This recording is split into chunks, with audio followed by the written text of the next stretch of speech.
Karena kalau saya bilang berpengalaman, saya malu nih nanti kalau ketemu investor yang dia udah investasi sejak tahun 90-an. Tapi dulu Mas Ian juga join ke KSPM di Join Universitas mas. Pasian. Aku itu dulu dari maba. Makanya kan ada yang sampai bilang tuh, trader itu kerjaannya jaga lilin. Enggak juga.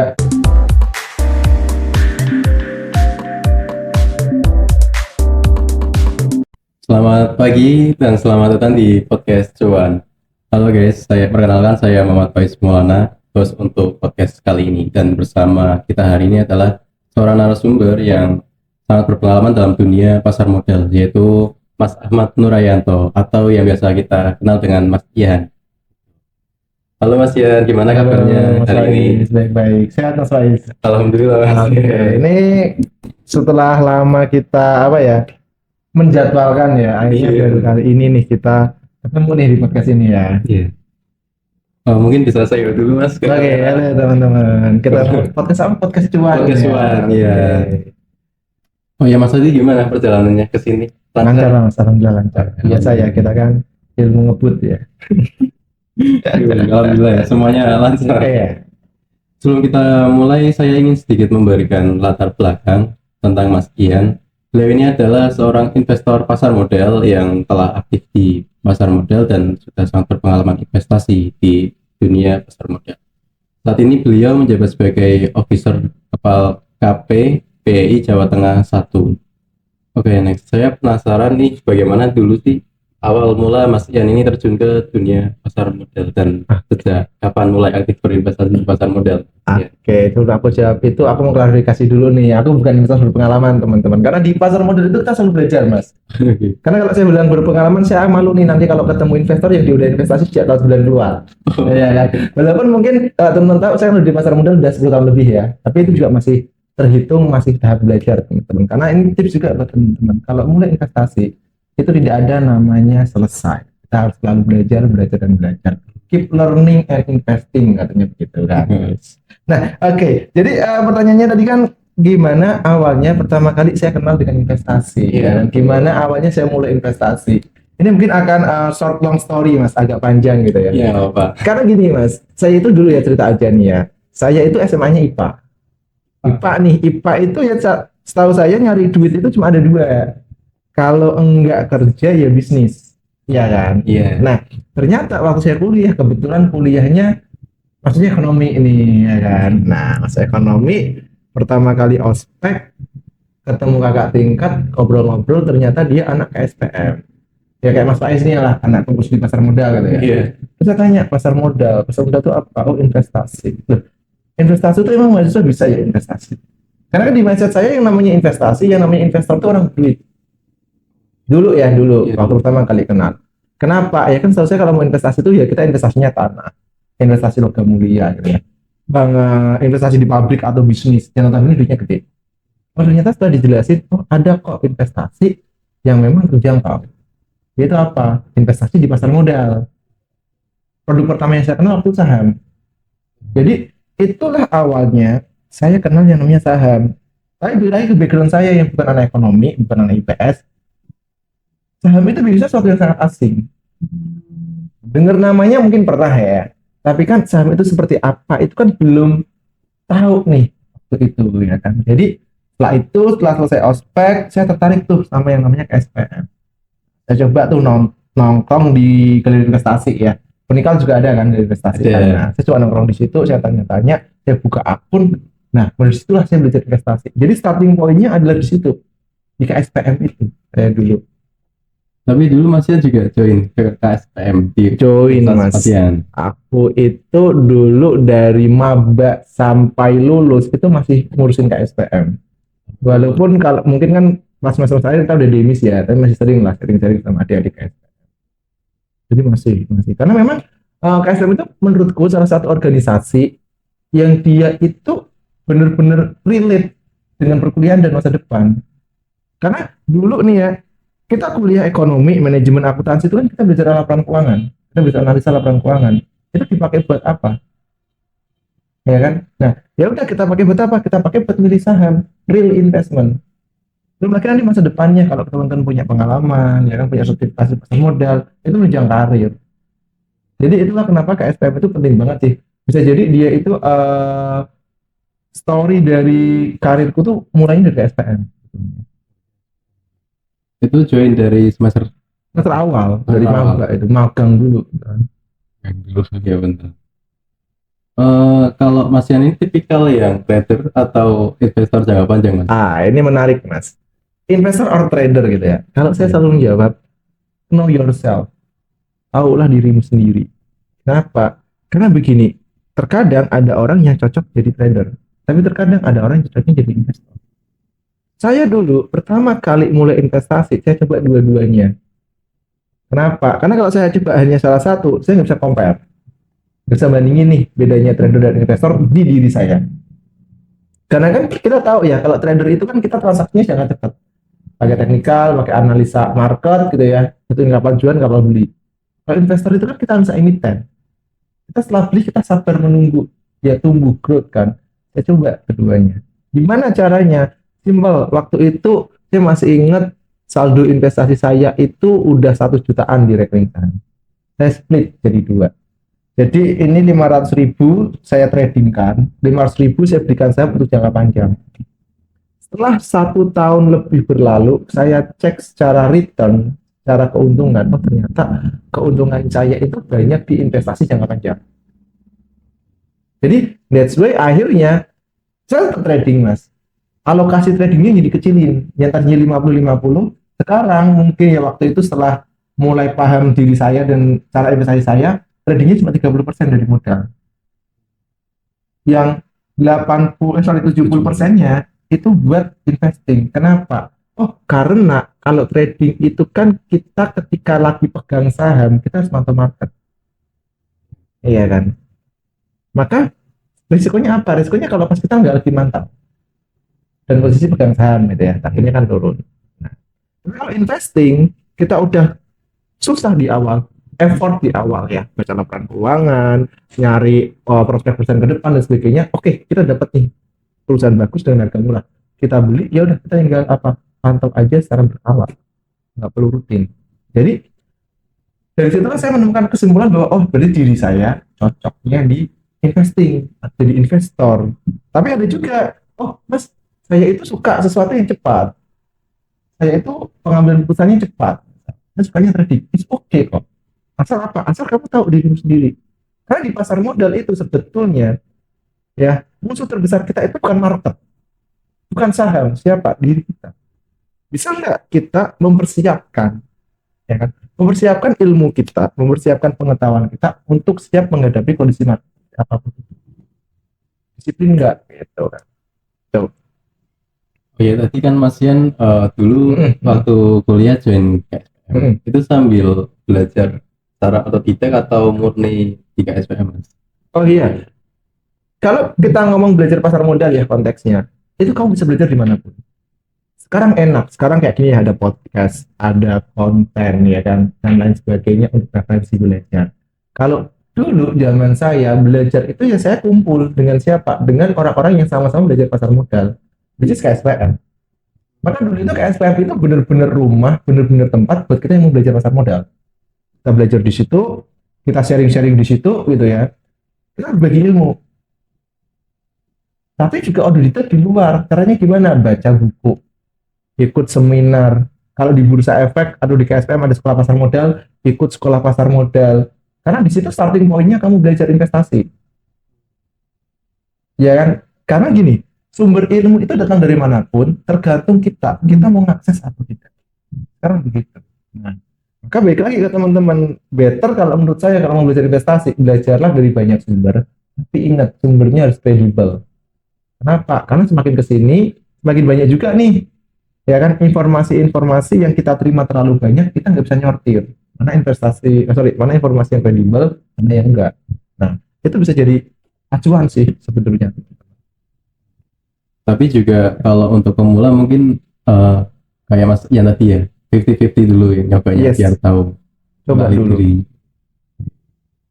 Tapi kalau aku pernah dengar semua orang itu bisa jadi investor, tapi kalau trader itu hanya sebagian kecil orang yang bisa bertahan di market. Itu benar nggak Mas menurut Oke. Mas Yan? Kalau itu balik lagi sih ya, memang aku pernah dengar juga opini ya, semua orang bisa jadi investor, tapi tidak semua orang bisa jadi trader. Kenapa? Sebenarnya sama aja. Investor pun kalau orangnya nggak sabar, orangnya itu tidak bisa menganalisa saham atau perusahaan, ya kan? Itu juga risiko. Cuma bedanya adalah begini, Mas. Ketika kamu berinvestasi di perusahaan yang sudah besar, yang sudah mature, yang laporan keuangannya bertumbuh, itu kelihatan, ya kan? Let's say, misal kita sebut bank atau perusahaan food and beverage gitu ya, atau perusahaan kesehatan, itu kan kelihatan kinerjanya seperti apa, ya. Maka seminim-minimnya informasimu atau pengetahuanmu, kamu masih bisa menemukan saham yang cocok untuk disimpan dalam jangka panjang.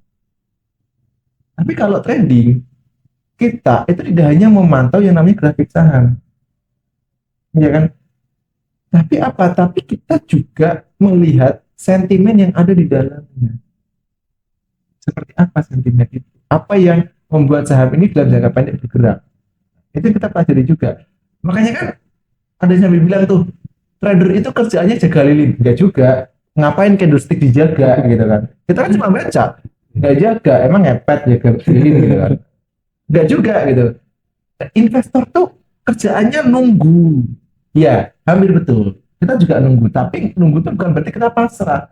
Kita pantau, kita cek berita atau cek kinerja terkait perusahaan atau emiten yang udah kita beli sahamnya atau enggak. Sama kayak orang bisnis kan. Orang bisnis tuh bisa jadi tahun ini bisnis ini lagi bagus, tapi bisa jadi tahun depan bisnis ini malah sedang turun. Maka apa? Maka kita harus pantau. Itulah pentingnya sebenarnya. Jadi, apakah semua orang bisa jadi investor? Iya. Tapi apakah semua orang bisa jadi trader? Bisa juga, kan? Atau enggak. Maka balik lagi sih ke know yourself. Dirimu tuh cocoknya di mana? Banyak terkadang kalau ngomongin trader ini biasanya anak-anak muda ya mas. Yes, Gitu. yes. Tahu ini sahamnya kayaknya bakal naik, tapi begitu naik malah dia nggak take profit. Ya, timbul tuh rasa serakah kan. Iya, Itu malah kadang bikin portofolio kita malah tergerus terus nominal dan jadi kita nggak bertahan di market gitu. Iya, iya benar. Jadi sebenarnya itu ada tips simple sih buat teman-teman yang baru mulai investasi, yaitu sadis, sabar dan disiplin. Sabar tuh teman-teman begini. Ini kita ngomong konteksnya investor ya. Ketika kamu udah menganalisa, kamu udah melihat laporan keuangan, prospek bisnis ke depannya itu oke, kamu masuk, kadang kan nggak langsung naik ya, kadang turun dulu. Selama belum menyentuh batas bawahmu, belum menyentuh supportmu. Kalau investing kan berarti supportnya panjang ya. Ya udah, pantau aja, sabar dulu. Saya masih ingat dulu waktu saya masih zaman kuliah ya, masih sering belajar investasi. Ada saham saya itu yang 2 tahun dia stagnan. 2 tahun. Tapi di tahun ketiga dan tahun keempat dia ngasih return hingga 250% dari harga saya beli. Jadi kan total selama 4 tahun itu saham saya itu naiknya 250%. Fantastis kelihatannya kan. Tapi selama 2 tahun awal saham saya itu stagnan. Naik cuma 2-3%, minus 5-6%. Tapi saya tetap sabar. Kenapa? Karena saya udah belajar laporan keuangannya, saya udah analisa bisnisnya di prospek. Dan benar, ketika investor itu sudah menaruh uangnya di emiten yang tepat, tugas dia adalah menunggu dan memantau. Jadi juga sebelum invest kita pelajari dulu perusahaannya gimana agar timbul keyakinan juga ya mas. Misalkan turun ya ini kesempatan buat serok malah. Mungkin kalau trader kira-kira ada tips and triknya ya mas? Iya, kalau trader, kalau investor kan sabar. Iya. Kalau trader itu disiplin. Disiplin adalah begini, banyak teman-teman yang suka trading saham, tapi dia itu tidak punya batasan. Batasan itu udah artian gini, oke lah, anggaplah kamu beli saham di harga sekarang. Pertanyaan selanjutnya adalah, kamu jual kapan? Kamu jual di harga berapa? Banyak trader yang tidak bisa menjawab itu. Dia hanya akan menjawab, ya nanti ku jual kalau sahamnya naik. Oke, kalau naik berapa persen kamu jual? Harus jelas, Mas. Kenapa? Karena kita membuat aturan nih. Kita membuat trading plan namanya. Rule-nya apa? Oh, misalnya gambarnya gini. Rule-nya adalah ketika sahamku turun 5%, aku cut loss. Rule pertama. Rule kedua, ketika sahamku naik, aku taking profit. Misalnya 7% atau 10%. Jadi nanti kamu akan pakai persentase itu untuk apa? Untuk membatasi.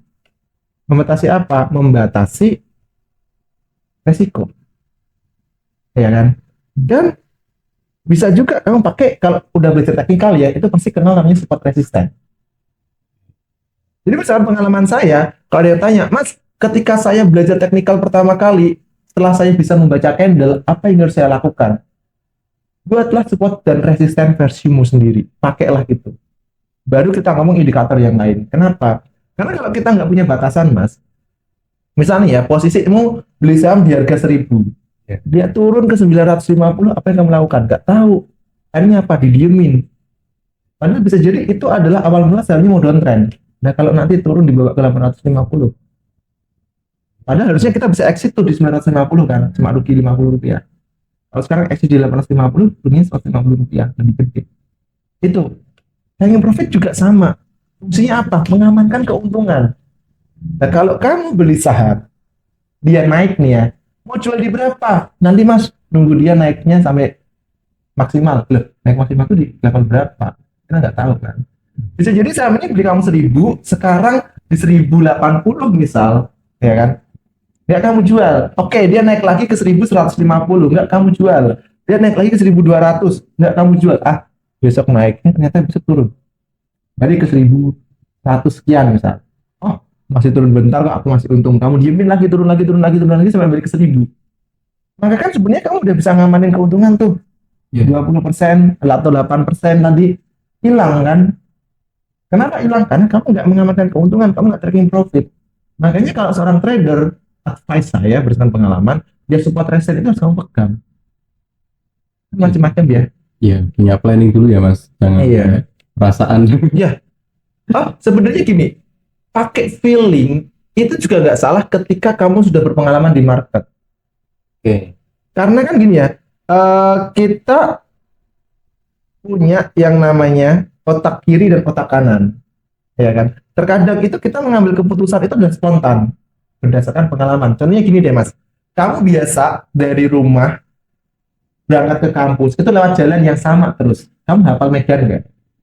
Hafal. Ini jam segini, oh ini biasanya macet nih, banyak anak berangkat sekolah. Oh kalau aku pulang jam segini, jalannya sepi. Atau paling gini deh, kamu akan hafal letak-letak lubang di jalan. Apalagi Pantura kan, Iya, betul. ya kan lubangnya banyak. Sama kayak seorang trader atau investor, ketika dia udah sering transaksi di saham itu, dia punya level psikologisnya sendiri. Oh, saham ini kalau dia turun ke 8.000 diskon.